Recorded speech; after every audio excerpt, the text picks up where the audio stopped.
Tonight's Talk at 10, coming together to fight child abuse. It's the focus of an unprecedented collaboration by the Central New York broadcasting community.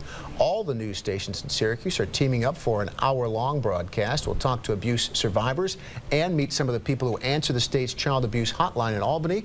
Give you the chance to ask volunteers questions, too. Our special Protecting Our Children airs Wednesday, April 25th from 7 to 8.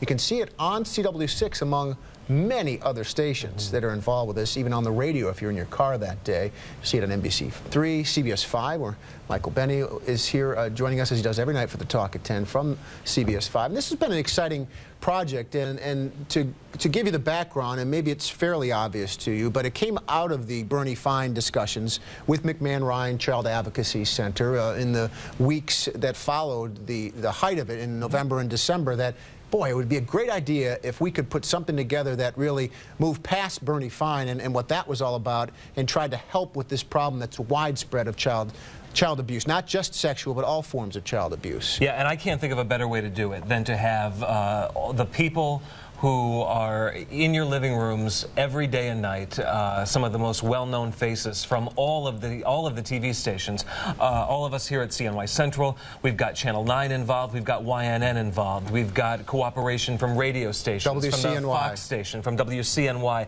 The power of that image of seeing all of us together presenting this information and doing it together, I think speaks volumes about the fact that, number one, we clearly have a problem, and number two, the power of all of us coming together to address it in this manner.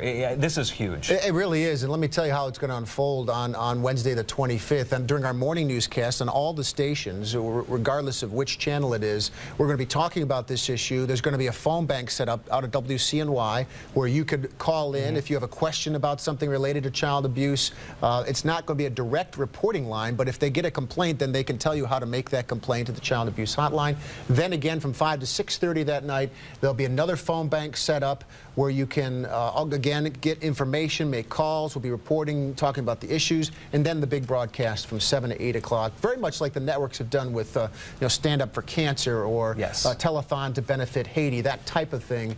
This is going to be something worth watching, and even gathering the family to take a watch. And what it does is, on this day, like you said, from the early morning newscast that we're all producing through the 11 o'clock news that night, it's directing the conversation in a way that has never been done, I think, in this town.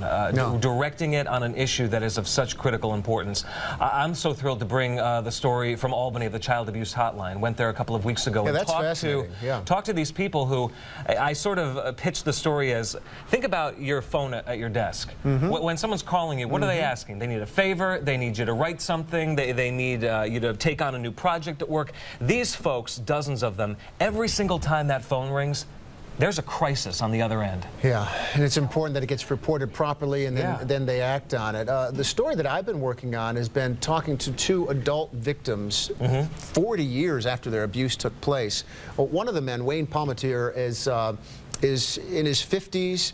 He lived with this secret. That's the key word, secret. It gets kept a secret for the longest time, and it wasn't until he was well into his adult life that he even revealed it to his wife. Let's listen to a little bit of how he started to manifest some of the symptoms of being an abuse victim later on.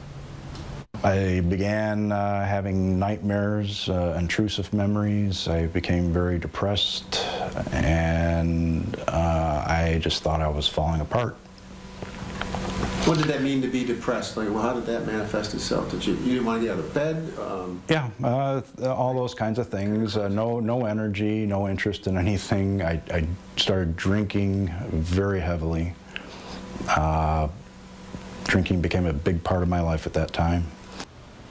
Which is a common familiar story. Yeah. And he happened to have been abused by two strangers he met on the street as a 13-year-old who enticed him to their apartment with beer and cigarettes, and he was more than happy to go have a couple beers and smoke some cigarettes, and then was raped by these men and went home, never told one person.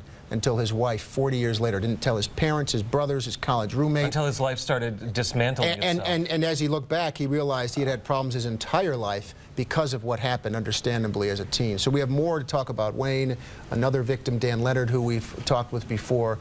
These are pretty compelling stories, and there's a lot of lessons within them to learn for people watching. And what I like about how we're approaching this, and you'll learn more about the stories that the other agencies are putting together too, is it's not all 100% heavy, you know, as sort of your piece to this is. Right. There are some bright spots in this, and more than that, there's some critical information. I guarantee you will learn something by watching this. I guarantee it. And I can't. You can't always say that about an hour of television. You right. No, this is going to be special. You know? We're going to talk more about this on Thursday when we get together to talk with McMahon Ryan about this, and then you'll hear much more in the next couple of weeks. But mark down April 25th, 7 to 8 o'clock.